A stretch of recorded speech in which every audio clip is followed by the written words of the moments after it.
আজ বানিয়ে ফেলবো রাঙা আলু দিয়ে দুর্দান্ত স্বাদের পান্তুয়া।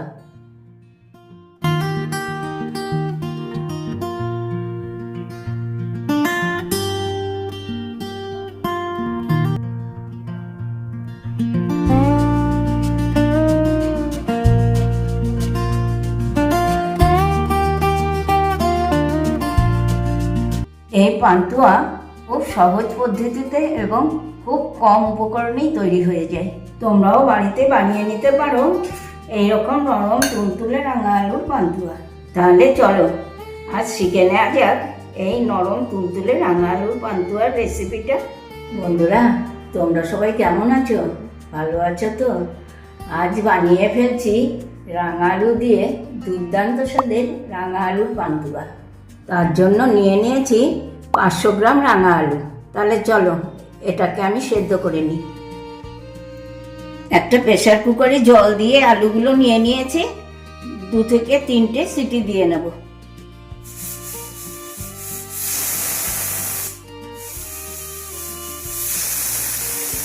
প্রেসারে 3টে সিটি পড়ে গিয়েছে। এবার প্রেসারটা একটু ঠান্ডা হলে আমি আলুগুলোকে বের করে নেব। প্রেসার কুকার ঠান্ডা হতে আলুগুলো আমি বের করে নিয়েছি। এবার আমি আলুগুলো থেকে খোসাগুলো ছাড়িয়ে নেব।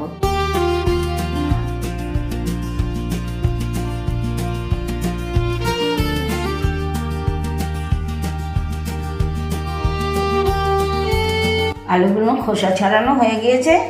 এবার আমি আলুগুলোকে হাত দিয়ে টিপে টিপে ভালো করে মেখে নেব।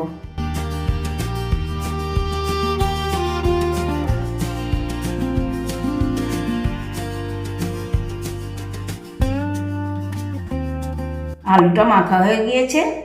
এর ভেতরে এবার দিয়ে নিচ্ছি ছোট প্যাকেটের 1 প্যাকেট গুঁড়ো দুধ।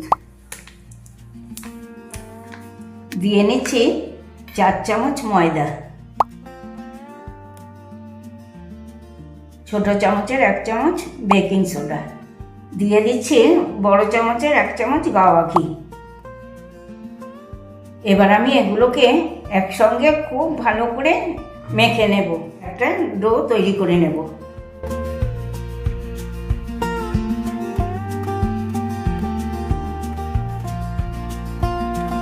এই দেখো ডোটা তৈরি।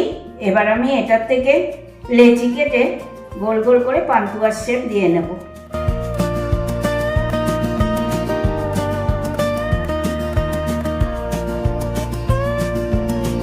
এক এক করে সবগুলোই পান্তুয়ার শেপ দেওয়া হয়ে গেল।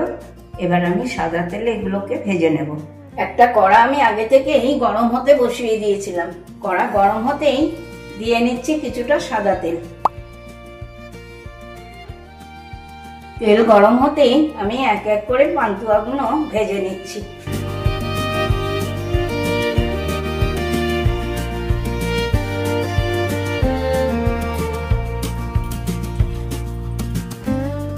তোমরাও কিন্তু এইভাবে উল্টে পাল্টে ভাজবে, তা নাহলে একদিক সাদা থাকবে, একদিক বেশি লাল হয়ে যাবে। এগুলো পুরো প্রপার লাল হয়ে গেছে। এবার আমি এগুলোকে তুলে নিচ্ছি।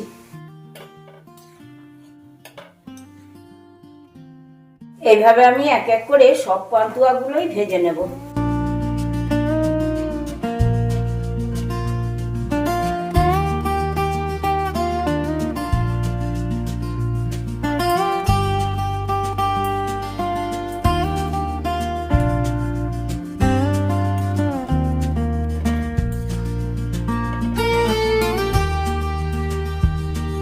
এই দেখো এক এক করে আমার সব পান্তুয়াগুলোই ভাজা হয়ে গেল।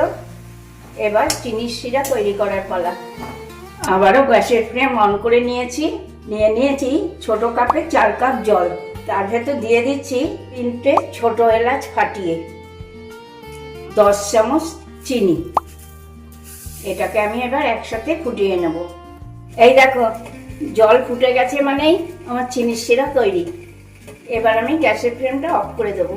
একটা কাচের বোল নিয়ে নিয়েছি। এর মধ্যে ভেজে রাখা পান্তুয়াগুলো দিয়ে নিচ্ছি।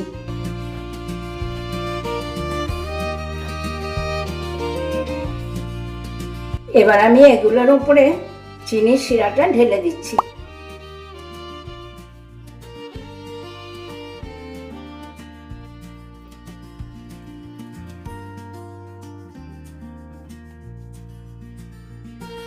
এগুলোকে আমি 3 ঘন্টা মতন রসে ভিজিয়ে রাখবো, তাহলেই পান্তুয়া তৈরি। বন্ধুরা, আজ রাঙা আলুর পান্তুয়া রেসিপিটা তোমাদের কেমন লাগলো? যদি ভালো লেগে থাকে তাহলে ফেসবুক, ইউটিউবে একটা লাইক, একটু কমেন্ট করে আমাকে জানিও। সঙ্গে শেয়ার করবে তো?